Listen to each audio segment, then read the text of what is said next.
White House, the home and the office of the President of the United States. Last November, some 70 million American citizens cast secret ballots to determine who would fill this chair, to determine upon whom would fall the responsibilities of this office. The choice was John Fitzgerald Kennedy, the youngest man ever elected. He follows a line which began with George Washington, the first president and the only president elected by unanimous vote. He follows Thomas Jefferson, a principal architect of American democracy. Abraham Lincoln, whose name stands as a symbol of compassion and humanity throughout the world. From their home in nearby Georgetown, on this day, January 20th, 1961, Mr. Kennedy and his wife, Jacqueline, come to the White House where they are greeted by President Eisenhower.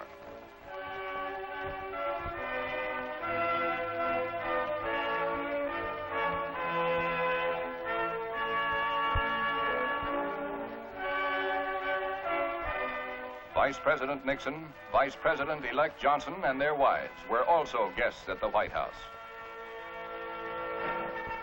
For many weeks, the outgoing and incoming administrations have worked together to ensure the orderly transfer of government. Mr. Eisenhower and Mr. Kennedy now ride to the Capitol for the inaugural ceremony, the completion of this transition.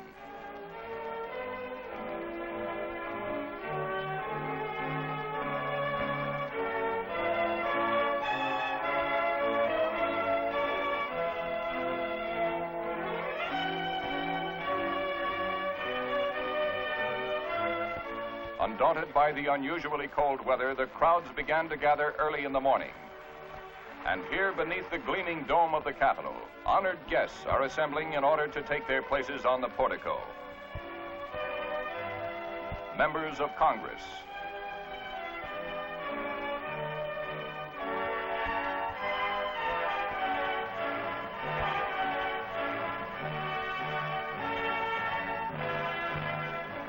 former President Harry Truman and family,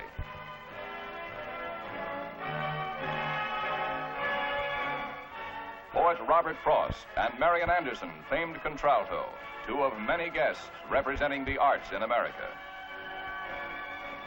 Members of the Kennedy family,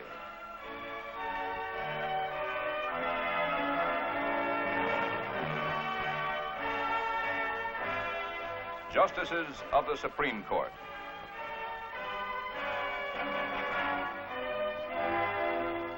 the diplomatic corps representing countries throughout the world, Mrs. John Fitzgerald Kennedy with her mother, President Dwight Eisenhower and Vice President Richard Nixon, the Vice President-elect Lyndon Baines Johnson, and the last to take his place, the President-elect.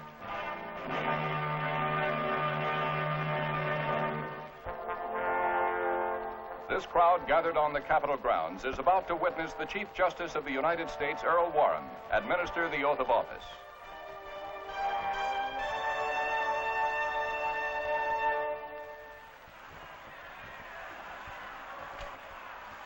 You, John Fitzgerald Kennedy, do solemnly swear I, John Fitzgerald Kennedy, do solemnly swear that you will faithfully execute the office of President of the United States that I will faithfully execute the office of President of the United States and will, to the best of your ability, and will, to the best of my ability, preserve, protect, and defend the Constitution of the United States. preserve, protect, and defend the Constitution of the United States. So help you God. So help me God.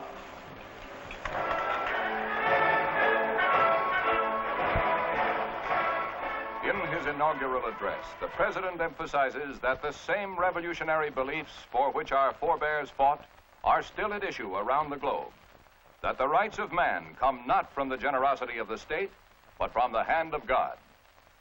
Let every nation know, whether it wishes us well or ill, that we shall pay any price, bear any burden, meet any hardship, support any friend, oppose any foe, to assure the survival and the success of liberty.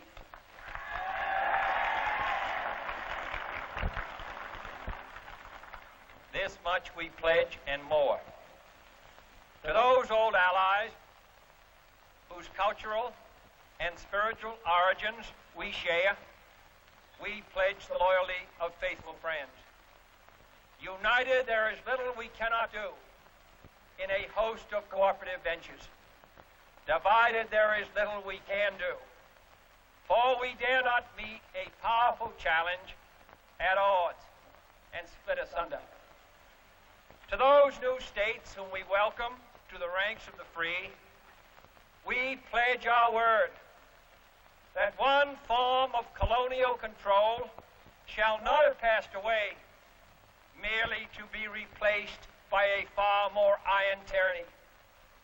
We shall not always expect to find them supporting our view, but we shall always hope to find them strongly supporting their own freedom, and to remember that in the past, those who foolishly sought power by riding the back of the tiger ended up inside.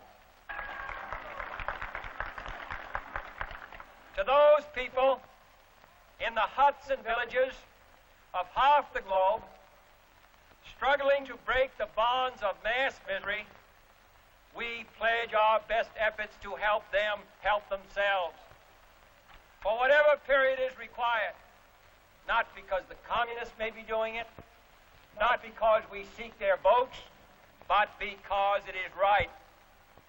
If a free society cannot help the many who are poor, it cannot save the few who are rich.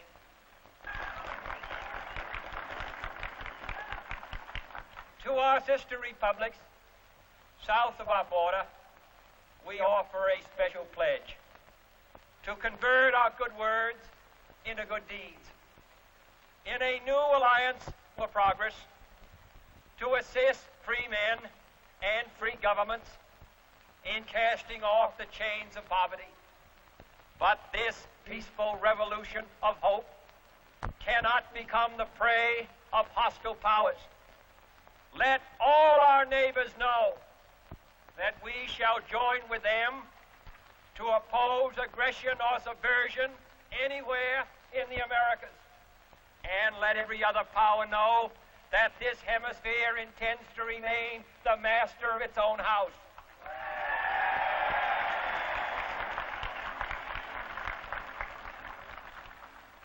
To that World Assembly of Sovereign States, the United Nations, our last best hope, in an age where the instruments of war have far outpaced the instruments of peace, we renew our pledge of support to prevent it from becoming merely a forum for invective, to strengthen its shield of the new and the weak, and to enlarge the area in which its writ may run. Finally, to those nations who would make themselves our adversary, we offer not a pledge, but a request that both sides begin anew the quest for peace. Before the dark powers of destruction, unleashed by science, engulf all humanity in planned or accidental self-destruction. So let us begin anew, remembering on both sides that civility is not a sign of weakness, and sincerity is always subject to proof. Let us never negotiate out of fear, but let us never fear to negotiate.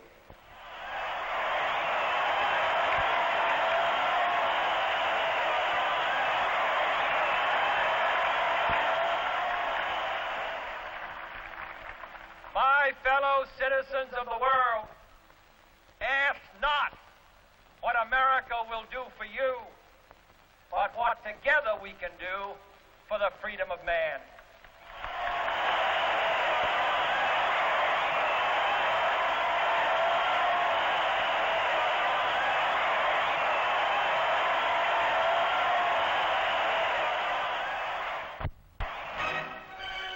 Solemnity gives way to celebration as the traditional inaugural parade begins, this year celebrating the birth of a new generation of Americans.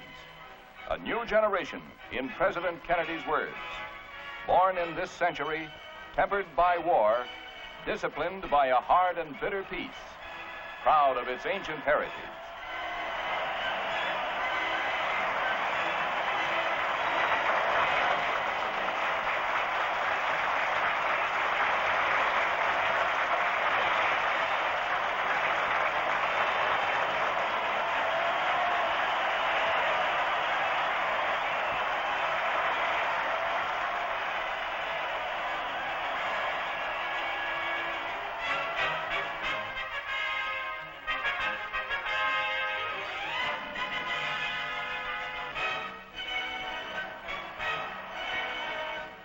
Arriving at the White House grounds, Mr. and Mrs. Kennedy head for the specially constructed stand, where, joined by Vice President and Mrs. Johnson, they will review the inaugural parade. The parade symbolizes the desire of the American people, regardless of party, to wish their new leaders well.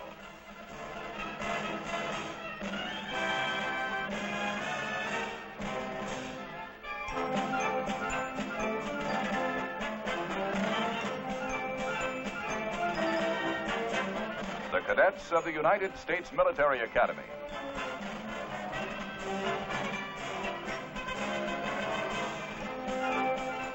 The midshipmen of the United States Naval Academy.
Texas, home state of Vice President Johnson.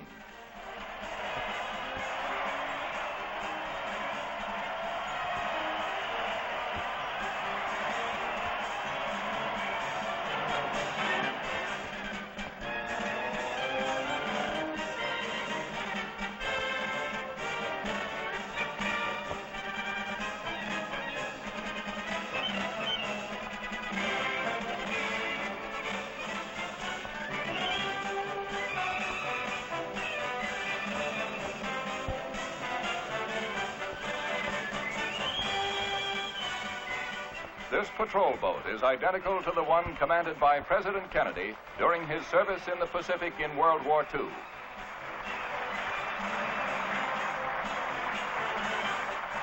And so a nation spends the afternoon of an important day celebrating the inauguration of its 35th president. However, President Kennedy's day is far from over. Early evening brings a display of fireworks.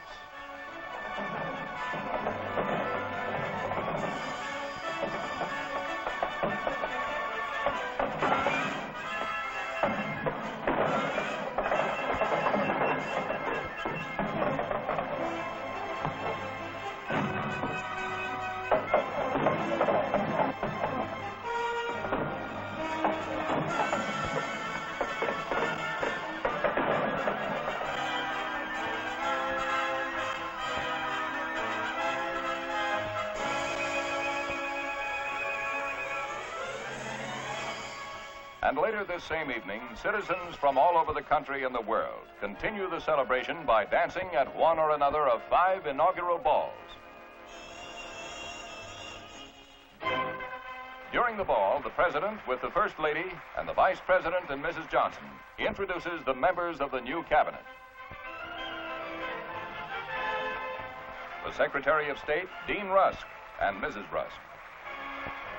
The Secretary of the Treasury, Douglas Dillon, and Mrs. Dillon. Secretary of Defense, Robert McNamara, and Mrs. McNamara. Attorney General Robert Kennedy and Mrs. Kennedy. And the Ambassador to the United Nations, Adlai Stevenson, and his daughter-in-law are among those presented. The following day at the White House, the cabinet is sworn in by Chief Justice Warren in the presence of Mr. Kennedy. These men will assist the President in fulfilling the responsibilities of the executive branch of the government.